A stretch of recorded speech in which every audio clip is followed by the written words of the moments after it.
శివాయ. ఓం నమో నారాయణాయ. ఓం స్వర్ణాకర్షణ కాల భైరవాయ నమో నమః.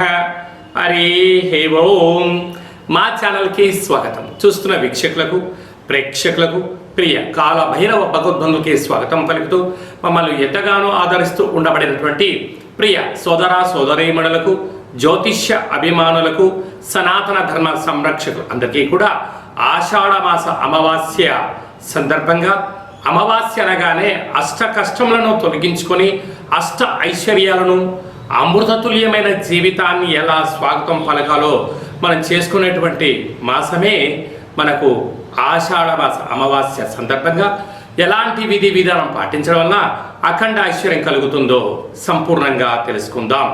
1వ తారీఖు 8వ నెల 2026 నుండి 15/8/2026 వరకు పుట్టినటువంటి వారందరికీ కూడా జన్మదిన శుభాకాంక్షలు. గతంలో వివాహం చేసుకున్న వారికి వివాహ వార్షికోత్సవ శుభాకాంక్షలు. ద్వాదశ రాశుల్లోని గ్రహ గమనాలు వీక్షింపచేద్దాం.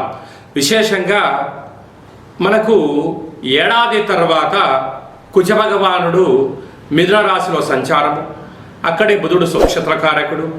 12 సంవత్సరాల తర్వాత రవి భగవానుడు దేవగురు బృహస్పతి ఉచ్చస్థితిలో ఉండగా సంయోగ సంచార స్థితి, సింహరాశిలో కేతు సంచార స్థితి, కన్యరాశిలో శుక్ర సంచార స్థితి, కుంభరాశిలో రాహు సంచార స్థితి, మీనరాశిలో శని భగవానుని సంచార స్థితితో ద్వాదశ రాశుల్లోని గ్రహ గమనాలు ఈ విధంగా ఉన్నాయి. కుంభరాశి వారికి ఏలనాటి శని చివరార్ధ సంచార స్థితిగా ఉన్నప్పుడు వక్రగమన శని సంచార స్థితి, 6వ స్థానంలో రవి భగవానుడు దేవగురు బృహస్పతితో సంచారం చేయనప్పుడు ఎలాంటి ఆర్థిక ఇబ్బందులతో సతమతమవుతారో మీకు తెలుసా? కుంభరాశిలో ఏ నక్షత్రాలు వస్తాయి అనగా ధనిష్ఠ నక్షత్రంలోని 3వ పాదం, 4వ పాదం, శతభిష నక్షత్రంలోని 4 పాదాలు, పూర్వాభాద్ర నక్షత్రంలోని 1, 2, 3 పాదాలు కలిపితే కుంభరాశి. రాశాధిపతి శని భగవానుడు. వీరికి రాశిలోనే రాహు సంచారము చేయడం, శని భగవానుడు వక్రగమనంలో సంచార స్థితి ఉన్నప్పుడు విశేషంగా ఏదైనా ఒక పని చేసేటప్పుడు సమయము, సందర్భము ఆచితూచి నిర్ణయం తీసుకోవాలని చెప్పి గుర్తుపెట్టుకోవాలి. అన్నీ నాకు తెలుసు అనుకుంటూ ఉంటారు. కొన్ని మనకి ఎన్ని తెలిసినా ప్రకృతి భగవంతుడు ఏం డిసైడ్ చేశారో మనకు తెలియదు.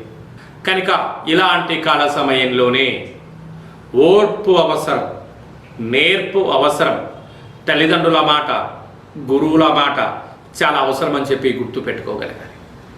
అలాగనే వీరికి విశేషంగా ఏడాది తర్వాత సంతాన స్థానంలో కుజ భగవానుడు సంచారం చేయడం వల్ల నూతనంగా వివాహమైన వారికి పుత్ర పుత్రిక సంతాన యోగము, పిల్లల యొక్క చదువులు, అభివృద్ధి, వివాహము, విదేశాలము, పెట్టుబడులలో ఆకర్షించే విధానంలో విజయం మీ సొంతం కాబోతుంది.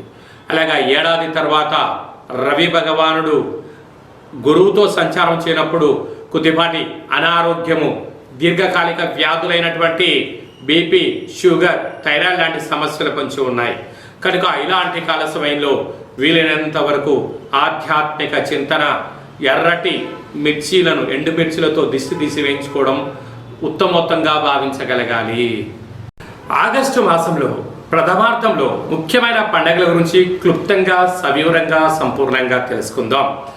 6వ తారీఖు 8వ నెల 2026 ఆషాఢమాస కృష్ణపక్ష బహుళ అష్టమి గురువారము, భరణీ నక్షత్ర సందర్భంగా మనము బహుళాష్టమి అనగానే విశేషంగా క్షీణచంద్రుడు ఉండడం, భైరవ స్వామివారి స్మరణ ధ్యానం వలన సకల అష్ట కష్టాలు తొలగిపోతాయని చెప్పి గమనించాలి. కనుక కాలాష్టమితో సమానమైన అష్టమి కనుక ఇంట్లో ఒక కుష్మాండ దీపాన్ని వెలిగించడం, ఇంటికి దిష్టి తీసి పలగొట్టడం వలన సకల అష్ట కష్టాలు తొలగిపోతాయని చెప్పి గమనించాలి. 12వ తారీఖున ఆషాఢమాస బహుళపక్ష అమావాస్య పుష్యమి ఆశ్లేష నక్షత్రంతో కూడుకున్నటువంటి బుధవారం రోజు అమావాస్య సందర్భంగా మనకు కులదేవతలు, గ్రామ దేవతలు, ఇష్టదేవతల యొక్క స్మరణ, గతించిన పెద్దవారికి ఆ రోజు వారిని స్మరించడం, వారికి తర్పణం వదిలిపెట్టడం లాంటి కార్యక్రమం చేయడం వలన సకల అష్ట కష్టాలు కూడా తొలగిపోతాయి. కనుక అమావాస్య తిథి యందున మనం ఆవగించంత భక్తిని, శక్తిని, ముక్తి మోక్ష మార్గానికి బాటలు వేయగలిగినట్లయితే మనకన్నా అదృష్టవంతులు ఎవరు లేరు అని చెప్పి గమనించగలగాలి. ఆషాఢమాసం అనగానే మనకు ఈ భూమండలం అంతను కూడా వర్షాకాలంలో జరుగుతూ ఉండబడిన కాలం కనుక ఇంటిని మనం ప్రతిరోజు శుద్ధి పెట్టుకునేటువంటి కాల సమయంలో పసుపేసి అందులో ఉప్పేసి క్లీన్ చేసుకోవడం, ఇంటి సింహద్వారాలకు పసుపుతో అలంకరించడం, అలాగే ముగ్గు పెట్టడం వలన గ్రామంలో ఉండబడినటువంటి అంటే బయట సంచరించే క్రిమి కీటకాలు మన గృహంలోకి రావు అని చెప్పి కూడా గమనించాలి. అలాగనే ఇంటిలో కులదేవతల, గ్రామ దేవతల, ఇష్టదేవతల స్మరణ, కూష్మాండ దీపము ఇంటి యజమానికి నరదృష్టికి దిష్టి తీసి బయట వేయడం వలన సకల గ్రహ దోషాలు తొలగి ఐశ్వర్యం కలుగుతుందని చెప్పి గమనించాలి. ఇలా కుదరలేనటువంటి వారు ఈ కింది నెంబర్ సంప్రదించినట్లయితే ఆ అమావాస్య తిథి యందు ఎలాంటి విధి విధానాలు పాటించాలో సవివరంగా సంపూర్ణంగా తెలియచేయడం జరుగుతుంది.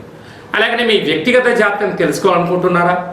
మీ యొక్క పేరు, పుట్టినటువంటి తేదీ, నెల, పుట్టినటువంటి సంవత్సరం, సమయాన్ని రాసి వాట్సాప్ ద్వారా పంపించగలిగినట్లయితే 100 సంవత్సరాల జాతకాన్ని వ్రాసి మీరు పుట్టినప్పుడు గ్రహ గమనాలు ఎలా ఉన్నాయి, ప్రస్తుతం ఎలా ఉంటున్నాయి, భవిష్యత్తులో ఎలా ఉండబోతున్నాయో 100 సంవత్సరాల జాతకాన్ని సవివరంగా సంపూర్ణంగా వ్రాసి మీకు వివరిస్తూ అష్ట కష్టాల నుంచి ఎలా బయటపడాలి, అష్ట ఐశ్వర్యాలకు స్వాగతం ఎలా పలకాలో తెలియజేయడం జరుగుతుంది.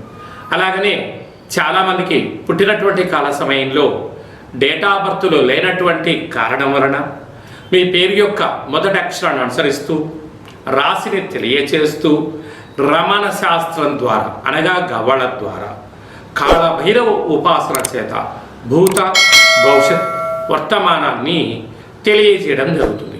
ఈ కింది నెంబర్ని సంప్రదించి అపాయింట్మెంట్ తీసుకొని సంప్రదించగలరు. అందరికీ ఆషాఢ మాసంలో అమ్మవారి యొక్క కృప కటాక్ష వీక్షణలు, అందరికీ మంచి ఆయురారోగ్యాలను, విద్యార్థులకు విద్య, ఉద్యోగస్తులకు ప్రమోషను, వ్యాపారస్తులకు వ్యాపార ఆకర్షణ, రాజకీయవేత్తలకు మంచి అవకాశాలు కలిగించాలని మనసారా కోరుకుంటూ ఆశీర్వచనం. ఓం శతమానం భవతి శతాయ పురుష సతేంద్రియ ఆయుష్యేవేంద్రియే ప్రతిష్టతి ధనం ధాన్యం బహుపుత్రలాభం శత సంవత్సరం దీర్ఘమాయు సర్వే జనా సుఖినో భవంతు లోకా సమస్తా సుఖినో భవంతు సర్వం కాళభైరవ దేవతార్పణమస్తు. హరి ఓం. ఈ వీడియో మీకు నచ్చినట్టయితే లైక్ చేయండి, షేర్ చేయండి, మా ఛానల్ సబ్స్క్రైబ్ చేసుకోండి. ఆధ్యాత్మిక భక్తి సమాచారాన్ని భగవద్బంధులకు, మిత్రులకు, స్నేహితులకు చేరవేసి హిందూ ధర్మాన్ని కాపాడండి.